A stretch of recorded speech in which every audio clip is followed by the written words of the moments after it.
Greetings to you this morning. I'm Omega Burkhart, the ministerial intern at the Unitarian Universalist Church in Rockford, Illinois. We're coming to you live on October 11th at 10 a.m. Central. Of course, you may be joining us at a different time, and we are thrilled either way. Welcome to you and all that you bring with you this morning. You may be a member or a friend of this congregation, and you are here with us in a spirit of community and warmth and joyful togetherness. Welcome. You may be new to our congregation, and perhaps you come to us with a spirit of searching or wonder. We bid you welcome. You are welcomed if you are coming to us with heaviness in your heart. We welcome you if you are sad, anxious, or frustrated. If you join us today because you are in need of worship, or perhaps you are a member of a different Unitarian Universalist congregation, a congregation of a different faith, or perhaps no faith tradition at all, welcome. Wherever you are and whatever brings you to us, welcome. We are coming to you from the sanctuary of the church this morning. With us today is Reverend Marlene Walker, our pulpit guest. Tim Anderson, our colleague in worship, is here, as is our Director of Religious Education, Lindsay Dunn. Autumn Powell is joining in from home and assisting the technology along with a volunteer, Eric Heilig.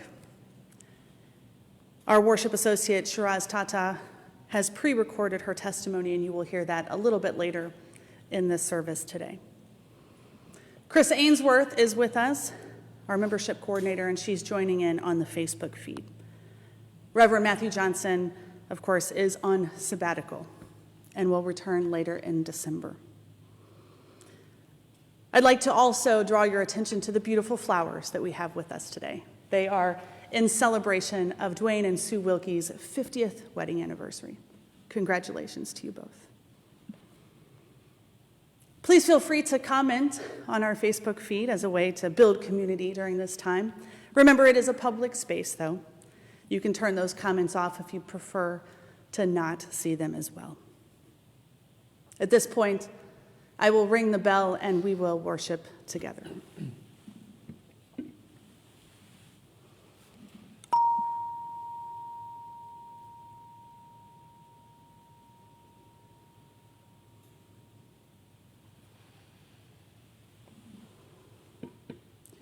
We will start with singing this morning our hymn of the month, number 360.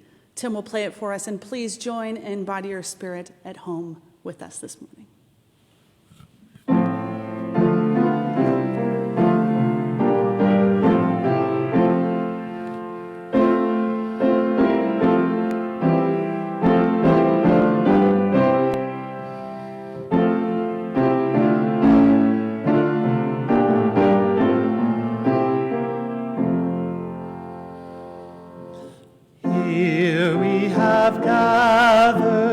Gathered side by side, circle of kinship, come and step inside. May all who seek here find a kindly word. May all who speak here feel they have been heard. Sing now together this our heart's own song. Here we have gathered, called to celebrate days of our lifetime, matters small and great. We of all ages, women, children, men, infants and sages, sharing what we can. Sing now together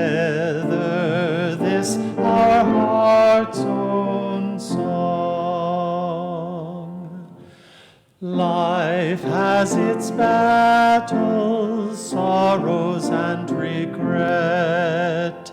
But in the shadows, let us not forget, we who now gather know each other's pain. Kindness can heal us, as we give, we gain. Sing now in friendship this our heart's own song.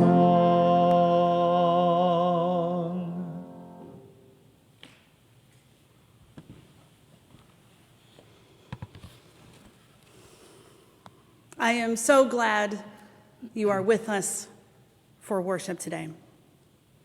If today is your first time, I am especially glad that you are here. Take a moment to like our Facebook page as a way of staying in touch. You can also do that by going to our website at uurockford.org and clicking on the newsletter sign up. We look forward to when we can gather again in person, and we hope to meet you then.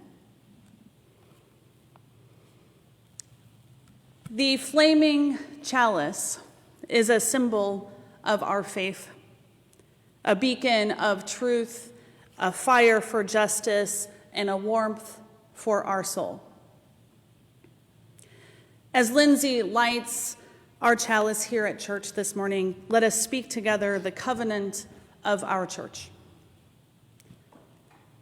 Love is the spirit of this church, and reason is its guide. To dwell together in peace, to seek truth in freedom, and to serve human need. This is our covenant. Now, let us join together and sing the chalice response song. Tim will play along.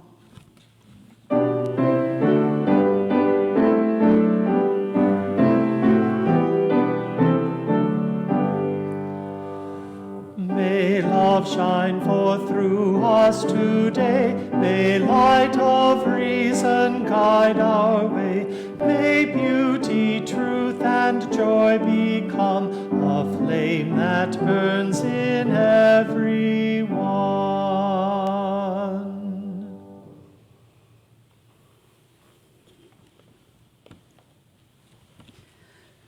We gather this morning on the cusp of change, seasonal and perhaps cultural. These moments beg for contemplation and reflection, a way to make sense of all of these changes and the impacts on our personal and collective lives. As many of you know, I attend seminary in Chicago. I live in Milwaukee. And on my drives to and from Rockford, from Milwaukee, I have time to reflect on this triangle of the Midwest and how it is becoming sacred to me. And the meaning of community, really. History, land. My community, those who I call my people, those who inform my understanding of myself in relationship to the world, my people are family, ancestral, biological, and chosen. I am European American, Germanic, and Celtic, to be more precise. And my ancestors were colonizers in the Midwest of the United States. And I currently reside in the territory of the Kickapoo, the Ho-Chunk, the Ojibwa, the Peoria, the Potawatomi, and the Menominee, the indigenous nations of this region. This fall, as I mean the people of this church and the residents of this part of this land, we need to contemplate these changing cultural landscapes in which we live. And as we do that, let us remember all the ways our communities are formed, all the beautiful and intentional ways our communities are formed, but also the harmful ways, so that we may work towards a world where everyone's ancestors, chosen and biological families and communities all are honored and important.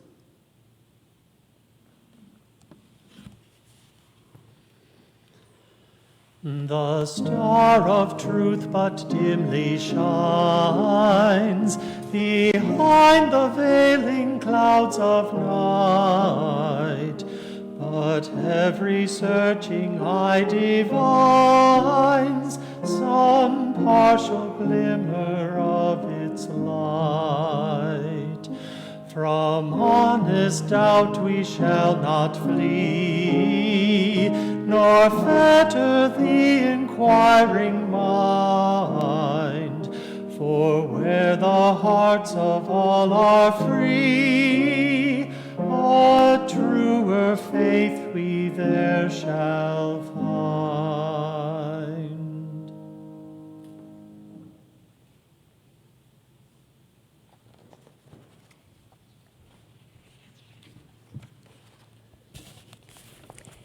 Good morning. I am Lindsay, and I'm the Director of Religious Education here at the church, and I'm happy to be with you this Sunday.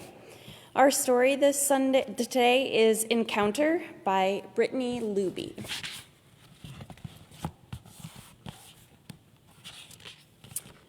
Sun rose to light all creation. He woke seagull and mouse from their nests. He coaxed mosquito from a long blade of grass. He chuckled as crab retreated inside her shell. When the coastline buzzed with life, Sun woke the two-leggeds with a burst of light. This is Fisher. He tried to shoo Sun away by wiggling his toes, so Sun tickled Fisher's knees. Fisher rolled onto his belly. Sun persisted and gently warmed Fisher's neck. Fisher woke at last to welcome the day ahead. "I will paddle to waters with mackerel," he said. Fisher turned his canoe, loaded his nets, and pushed into the ocean. This is Sailor. He came from away. He tried to block Sun by pulling a cap over his eyes. Sun peeked through the fabric knit with love. "Wake up, Sailor," Sun whispered. At last, Sailor smiled. "Today I will explore unknown lands in a new world." Sailor lowered a boat from the ship. He rowed toward shore. Sun had not traveled far when Fisher and Sailor paddled into the same bay. Fisher knew the bay like the curve of his fingernail, but he did not know Sailor. "Am I dreaming?" Fisher wondered. He rubbed his eyes. Sailor remained. Sailor was puzzled too. Perhaps these lands are not so new. Both Sailor and Fisher hesitated, but the tide did not pause. It nudged them inland. Encouraged, they pulled their boats onto the rocky shore. With his canoe secure, Fisher greeted Sailor. "Quay, quay." Fisher watched Sailor's eyes open wide like jellyfish. "He speaks differently than me," Sailor thought, but he replied, "Salutations." Sailor watched Fisher's forehead wrinkle like an earthworm. "We don't sound the same," Fisher thought, but he waved cautiously at Sailor. "You are not so different," squawked Seagull, who flew overhead. "You both cast long shadows." Sailor tried to explain his journey across the water by drawing in the sand. As Sailor sketched, his red wool cap fell to the ground. Fisher laughed. He imagined a lobster had leapt off Sailor's head to scramble to the ocean. The wind lifted Fisher's hair. Sailor chuckled. He thought Fisher's hair looked like a horse's tail. "You have much in common," Mosquito buzzed. "You both taste delicious." Sun now sat directly overhead, and Sailor was getting hungry. His stomach grumbled. Sailor pulled sea bread from his pocket. He gnawed at the edge before offering it to Fisher, who took a bite. I would rather chew wood, Fisher thought, and returned the sea bread. Fisher offered Sailor a handful of sunflower seeds. Sailor popped them into his mouth. I would rather eat pebbles, he spat, peppering the ground with unopened seeds. Fisher laughed. You must crack open the shell. Wordlessly, Fisher taught Sailor how to reach the heart of the seed. Mouse was grateful for their crumbs. Lucky me, Mouse said. A feast. Sun blazed west. Sailor saw sweat beating on Fisher's chest. Does he not burn? Sailor wondered. He is almost bare. Fisher watched sweat race down Sailor's temples from underneath his cap. Is he not boiling? Fisher wondered. He is heavily dressed. Fisher pointed at the waves, and Sailor beamed. Together, they jumped in. Crab woke briefly to admire both swimmers. What fine figures, Crab thought. They each found a shell to suit them. Sailor and Fisher returned to shore, where whistling in the bay alerted them that 2 beluga whales had come to play. Fisher whistled back, Sailor too. They chased the whales along the shore. Good game. You'd make a strong pod, the belugas bellowed, and disappeared beneath the sparkling waves. Before sun fell, Sailor and Fisher parted with a sleepy smile. Fisher set up camp. He unrolled a cedar mat under his canoe. Fisher placed tobacco into the fire. He prayed for another friendly encounter and lay down to rest. Sailor returned to the ship. He pulled his straw mat onto the deck. Sailor wished on a star for fewer chores and another chance to meet Fisher before the long journey home. Moon watched Sailor and Fisher fall asleep. She shone on their 10 fingers. She shone on their 10 toes. Moon listened to their 2 hearts beat. Ba-boom, ba-boom. She heard the beauty of all living things.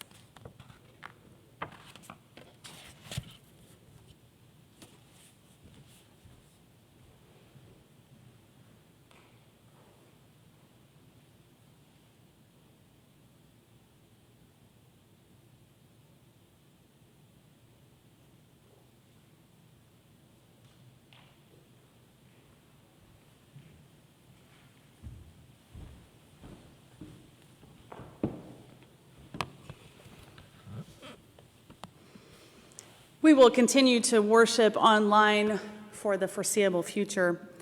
We do have some upcoming events, and you can check them out in our newsletter and on social media. In the meantime, please check in with one another. If you are thinking of someone who you would normally see at coffee hour, reach out, give them a call, or send a note. We now take up an offering to support the work of justice and mercy in the world. 80% of what is collected today will go to the Interfaith Community for Detained Immigrants. Thank you for your generosity. You can give online by texting the number on your screen or by going to www.uurockford.org/donate. Be sure to select Share the Plate. The offering will now be given and received.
Hello, I'm Shiraz Tata, and I'm so glad to be your worship associate today.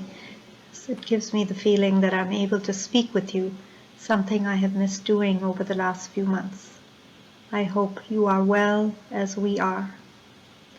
As I reflected on who decides what goes down in history or her story, I realized that there are so many factors involved, and I will highlight 3 of them.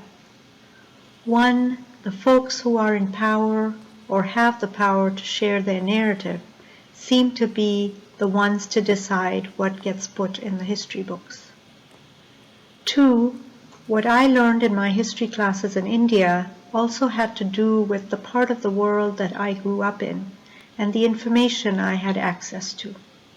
Of course, with the world getting smaller, with the internet and free exchange of information, those in India and other parts of the world have much more access to what is happening elsewhere than I did growing up.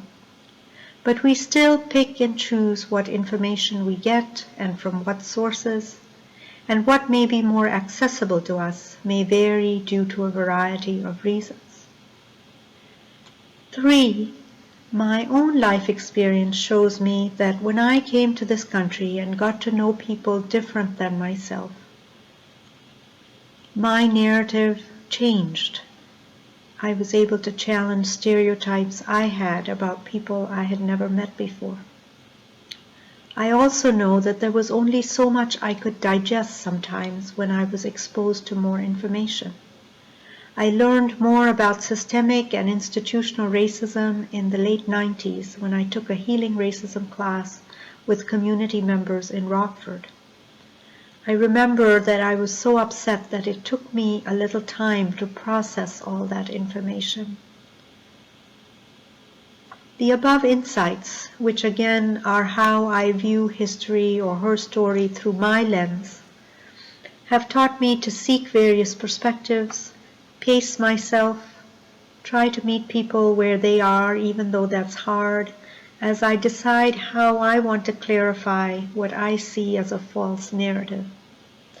At the same time, I'm realizing that when I share my story, or the story of people in my family who have immigrated here, or of people I know, and connect that to a false narrative that I am trying to change, I have more success in pausing myself and also in having others pause and reflect as well. This is something I was encouraged to do by the UU Vote Love campaign. That also reminded me again that justice is what love looks like in public. I'm trying to stay present and clarify narratives being shared in our world, our country, our county, and right here in our city of Rockford at this crucial time. Let's support each other as we engage in this process. I know I am able to do this only in community with you, even though that right now might mean trusting that you are with me in this journey.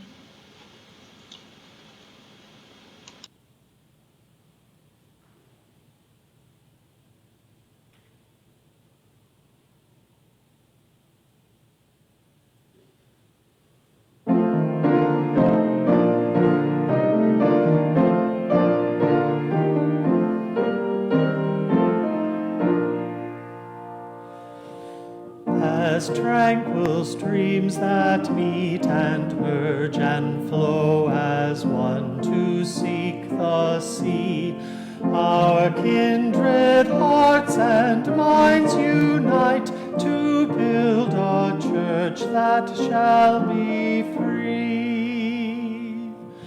Free from the bonds that bind the mind to narrow thought and lifeless creed.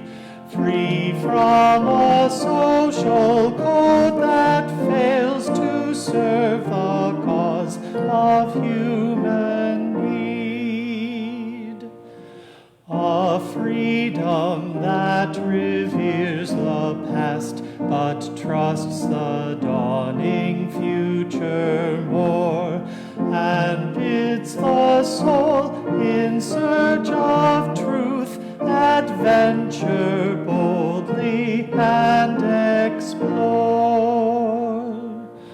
Prophetic Church, the future waits your liberating ministry. Go forward in the power of love, proclaim the truth that makes us free.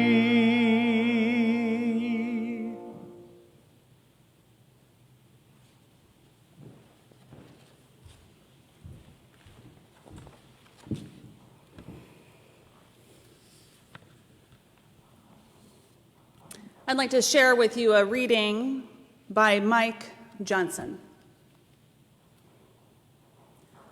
Every October and November in the United States, we find ourselves in a season of false and misleading stories about European settlers and Native Americans.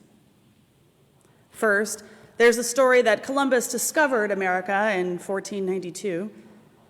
Then there's the story about the Pilgrims and the Indians at the first Thanksgiving. It is astonishing. After all the work done by Native activists and their allies, it is astonishing that these stories keep returning unchanged year after year. Perhaps many people are willing to acknowledge, if pressed, that when Columbus supposedly discovered America, it was already full of people. But that discovery has a more sinister history that's not often talked about. Prior to 1492, European church leaders and monarchs had collaborated in a stunning series of proclamations, which became known as the doctrine of discovery. In 1452, a papal bull declared that the King of Portugal had the right to conquer any Muslim and pagan peoples and enslave them. A few years later, a second letter declared that all the Christian kings of Europe had the right to take the lands and possessions of any non-Christian people and keep them in perpetuity.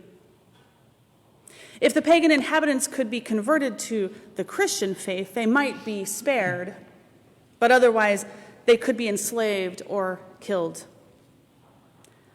The doctrine of discovery was also later claimed by England in 1496, authorizing English explorers to seize any lands not already discovered by other Christian nations.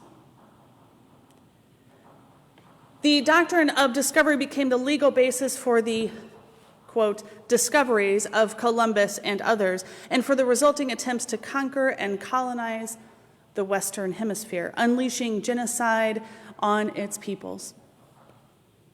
It was also the legal basis for the slave trade. Its influence did not remain in that distant past. It's still a source of opposition and oppression to this day. It became the basis of U.S. Indian law beginning in 1823 when Chief Justice John Marshall ruled that, quote, Christian people who had, quote, discovered the lands of, quote, heathens had assumed the right of, quote, dominion and thus had diminished the Indians' rights to complete sovereignty as independent nations. He claimed Indians had merely a right of occupancy in their lands. This decision has never been overturned and is still cited on a regular basis in federal court. Responding to the requests of indigenous peoples, several religious denominations have passed resolutions to repudiate the doctrine of discovery, including Unitarian Universalists in 2012. These resolutions are a first step toward reckoning with this history of stolen lands and stolen children.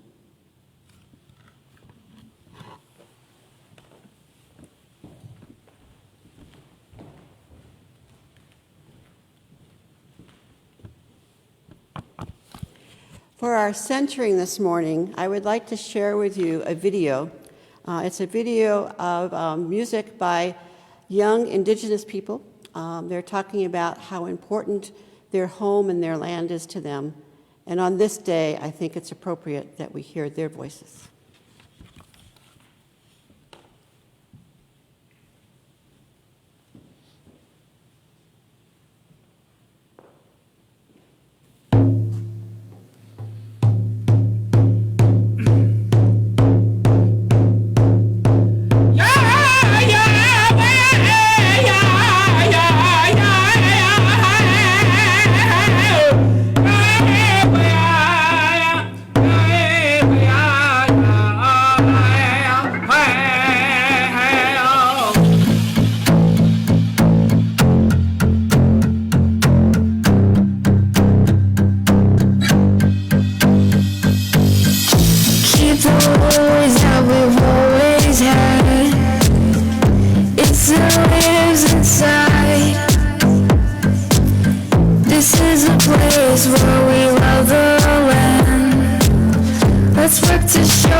Address what is real, connected to the land, we are one with each other. This is our home to discover.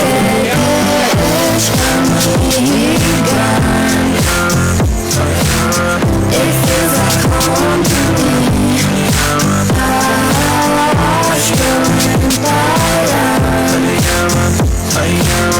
It feels like home to me. Sometimes it's hard to find the words to say home to me. Sometimes it's hard to find the words to say home to me. Gotta stay on point like the fastest arrow. Bring hope to the people of passing arrows. One piece in the land, can't go back to battles. It's fire in action, casting shadows. From old to the new, let us show you the truth. Light up the path, is the goal in the youth. Boost you to the world, this is where we live. So let the journey begin.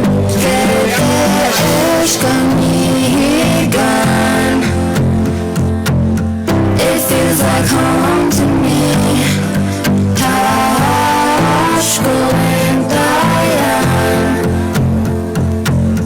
It feels like home to me.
seeking meaning in uncertain days, flame of hope as our guide, challenging words, prophetic deeds, bearing witness that faith still abides. We dare to question, we choose to believe. We're searching for truth in our past and in lives that we lead. Though we may not find answers, our search will go on. Together we'll journey in love while we question as one.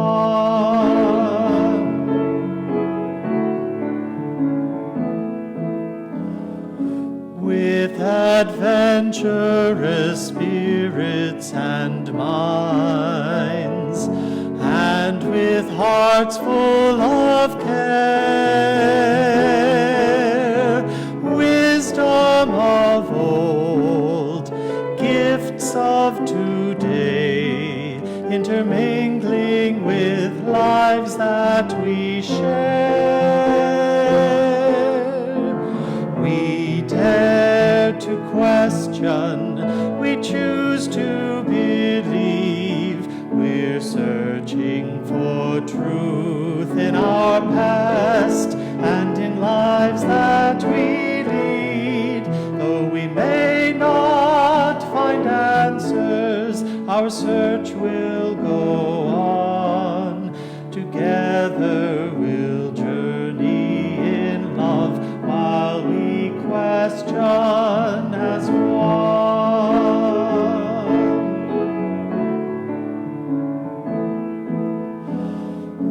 In our living together in faith, we find courage to grow, inherent worth, justice and peace, and commitment to claim as we go. We dare to question, we choose to believe. We're searching for truth in our past and in lives that we lead. Though we may not find answers, our search will go on. Together we'll journey in love while we question as one.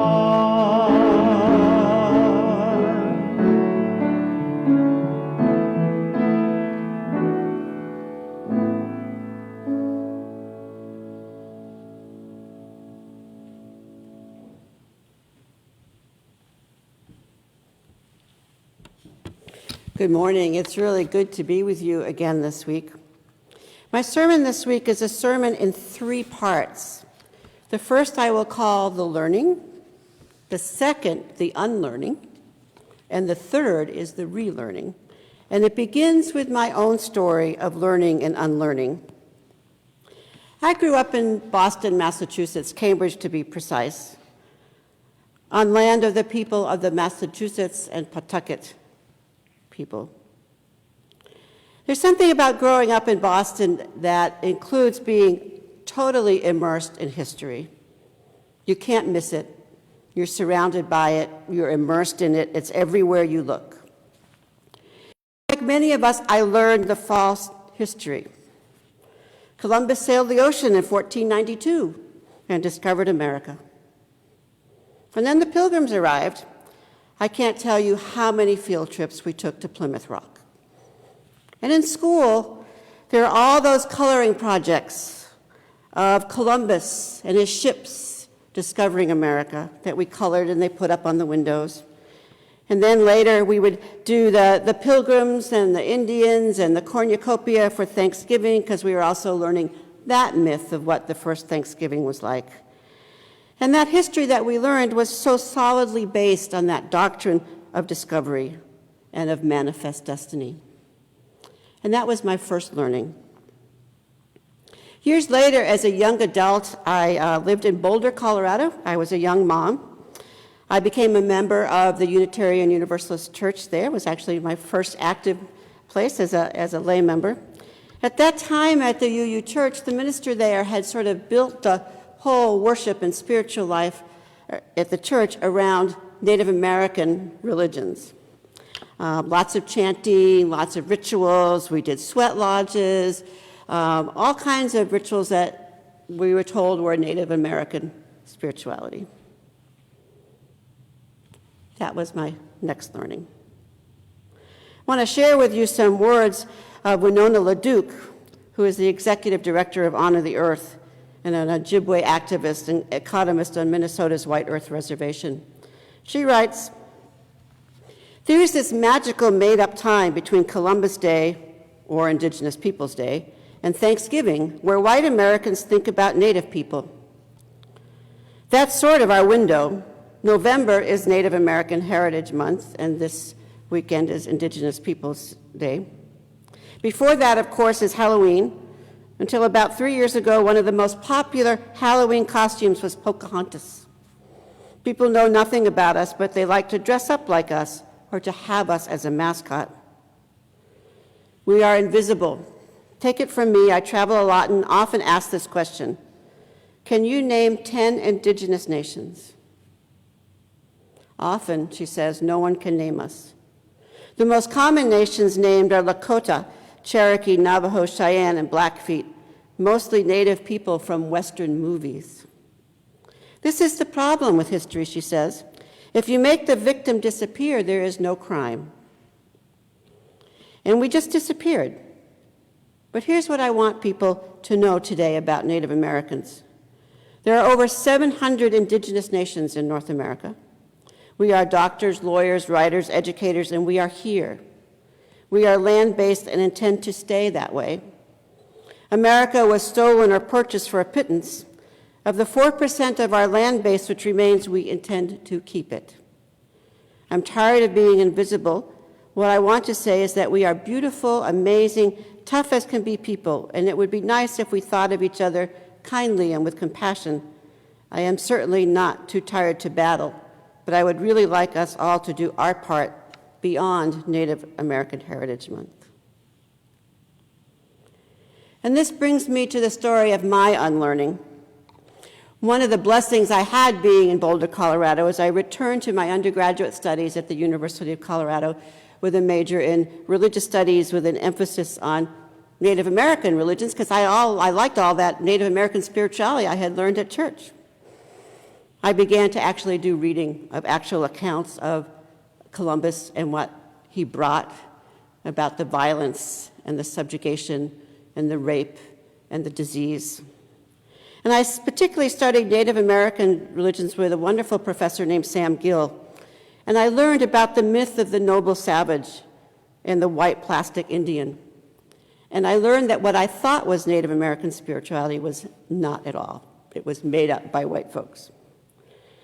And I also had the blessing of being able to spend some time within indigenous communities, particularly in the Four Corners and in Cherokee. And I began to listen to the stories of people, of actual people. Roxanne Dunbar Ortiz, in her book, An Indigenous People History of the United States, she was one of our theme speakers at General Assembly this year. She writes, "The history of the United States is a history of settler colonialism, the founding of a state based on the ideology of white supremacy, the widespread practice of African slavery, and the policy of genocide and land theft. All over the continent, local histories, monuments, and signage narrate the story of first settlement, the founders, the first school, first dwelling, first everything, as if there had never been occupants who thrived in those places before European Americans." And that's why I loved our story this morning about an encounter, a different kind of encounter, where there was respect and there was the awareness that this was not a vacant land, that there were people already here. In her wonderful book, Braiding Sweetgrass, Indigenous Wisdom, Scientific Knowledge, and the Teaching of Plants, Robin Wall Kimmerer writes, "Children, language, lands, almost everything was stripped away, stolen when we weren't looking because you were trying to stay alive. In the face of such loss, one thing our people could not surrender was the meaning of land. In the settler mind, land was property, real estate, capital, or natural resources. But to our people, it was everything. Identity, the connection of our ancestors, the home of our non-human kinfolk, our pharmacy, our library, the source of all that sustained us. Our lands were where our responsibility to the world was enacted. They were sacred ground. It belonged to itself. It was a gift, not a commodity.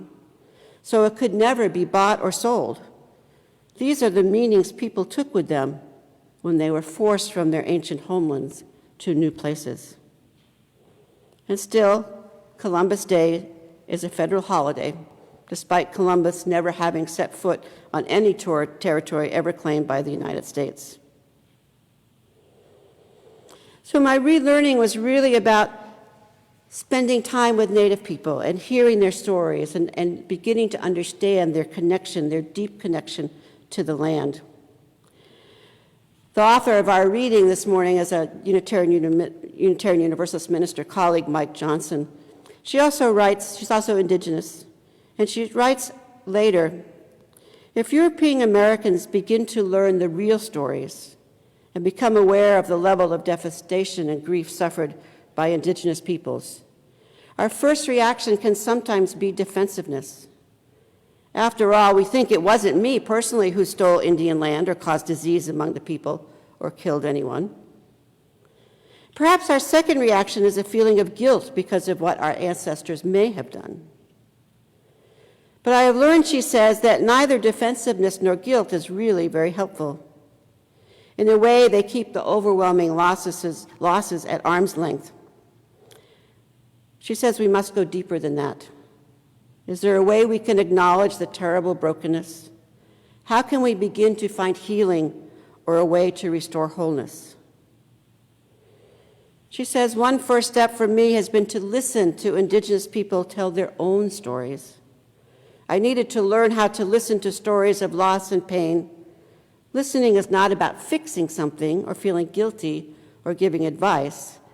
Listening is about being present and opening our hearts to the experience of someone who has a story to tell.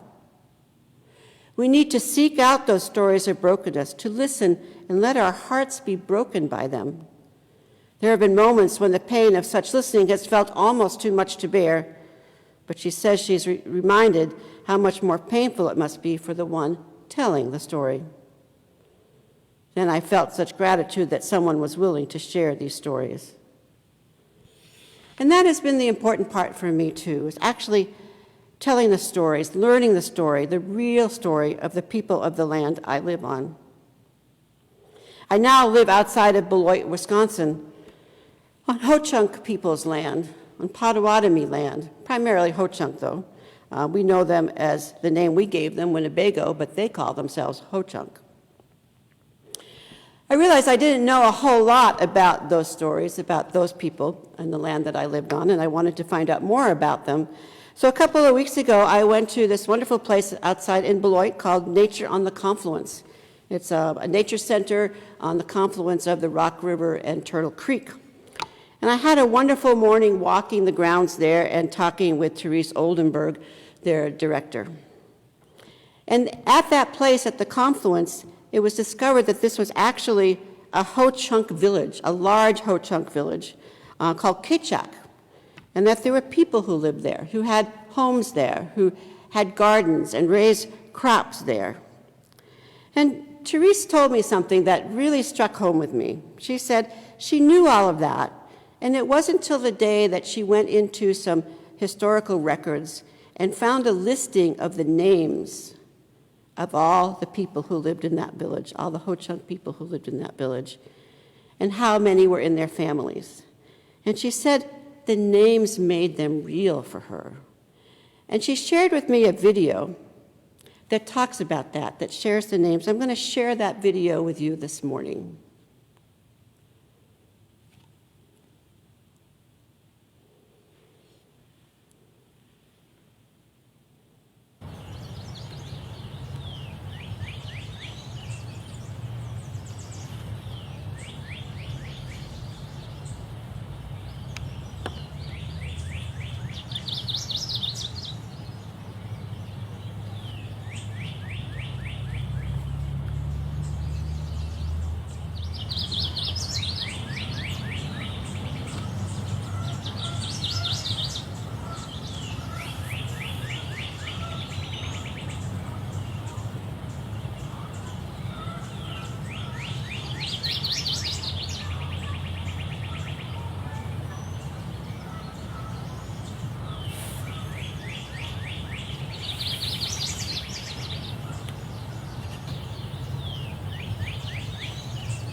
We will honor their story. We will tell their story. We will remember them. In closing, some final words from Robin Kemmerer from Braiding Sweetgrass.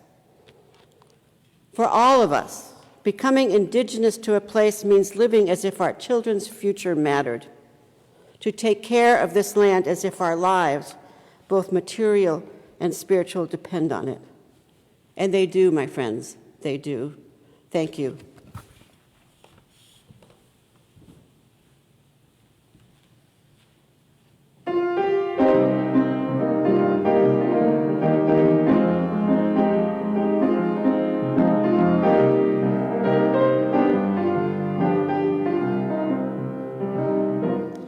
We are building a new way. We are building a new way.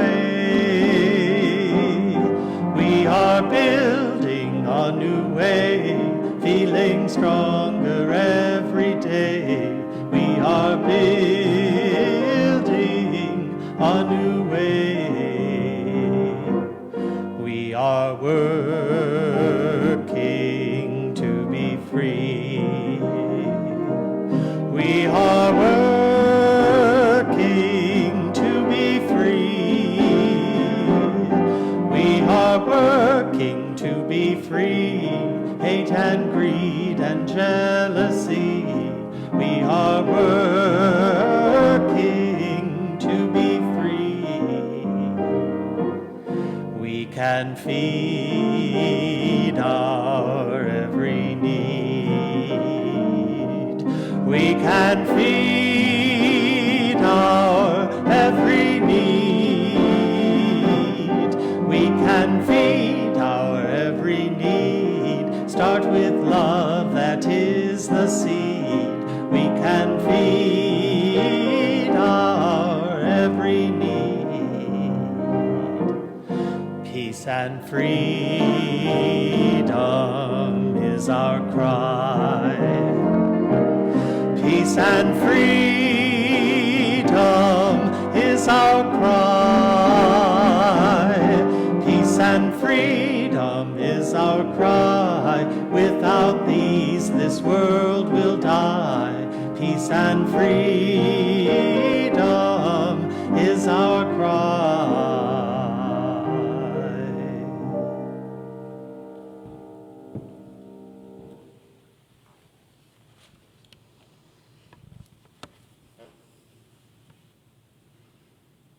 At this moment, we will extinguish our chalice. As Lindsay extinguishes it here in the sanctuary, we will not be extinguishing the light of truth, the warmth of community, or the fire of commitment. For these we will carry with us until we are together again.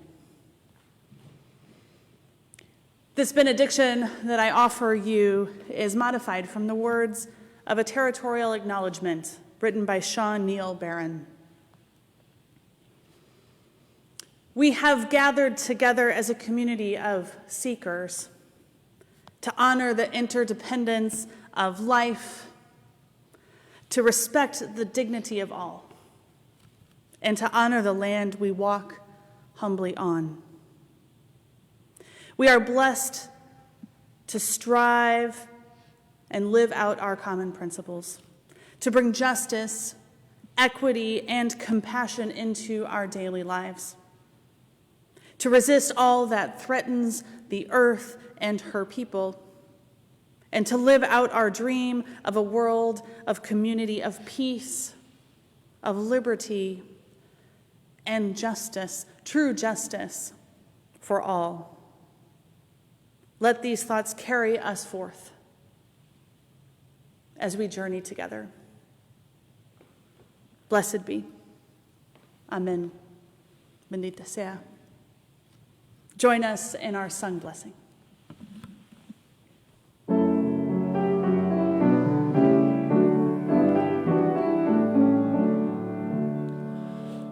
Go your way in peace, wander as you may. Blessed is the path you take, may love guide you on your way. Go our way in peace, wander as we may. Blessed is the path we take, may love guide us on our way.